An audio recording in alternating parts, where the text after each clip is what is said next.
Hi guys, what's up? I want to talk about scientific facts, the difference between men and women, and why even if a man transitions and states he's a woman, or a woman transitions and states she's a man, I'm just going to read a scientific fact.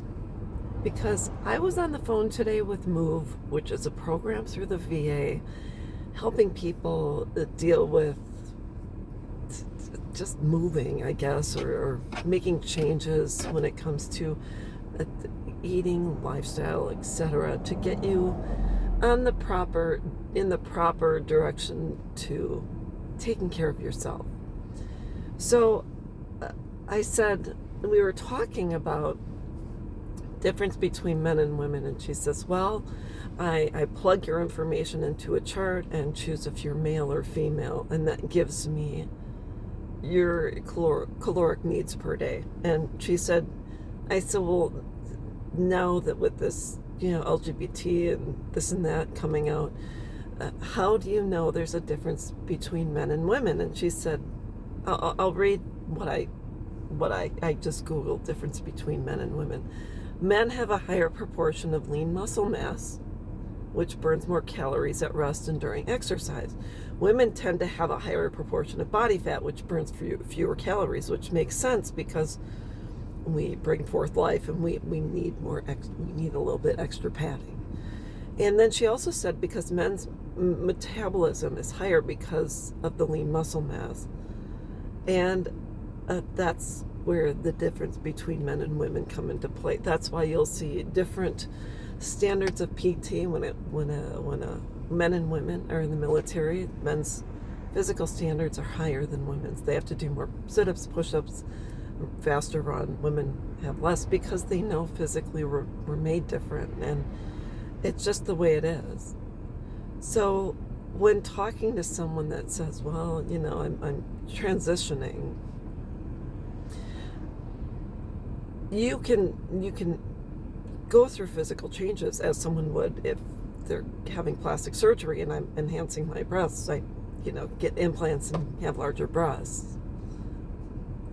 But deep down inside, I will always know that throughout my entire life, I was not particularly well endowed. And I'm okay with that because I'm 55. Way back when, my grandmother's one was more well endowed than the other, but it was never a topic. It's not like my maternal grandmother took digs at my paternal grandmother, or my paternal grandmother said, oh, I have a bigger chest than it just wasn't brought to light. It wasn't important. My paternal grandmother would always say, oh, breasts are for feeding babies, or else you'd be breast high. She'd say, oh, you're at the milking stage. It was that's just the way it was. And then my maternal grandmother, who had 8 children, she could not breastfeed because physically it was not possible for her. She just couldn't. But back then, breasts weren't important, and that's just a side note. So anyways, we are different. Men and women are just physically different. That's why there's different standards of tests for men and women. And that's why men need a different caloric intake than women when it comes to readjusting your lifestyle. My husband and I are both the same height. I'm not going to say we're the same weight. I'm not going to say if I'm heavier or he is, but let's just say him and I were both 6'1", and we're both 180 pounds. We are still physically different. He's a man, I'm a woman. His lean muscle mass is greater than mine is. I have more fluff than he does. It's just the way it is. So instead of fighting against it, don't you think it's time we start celebrating it? And appreciate the body you've been given. I'm not going to tell you what to do. I'm not in your shoes. But I know for me it was easier when I'm a curvy white girl. I was always curvier than my friends.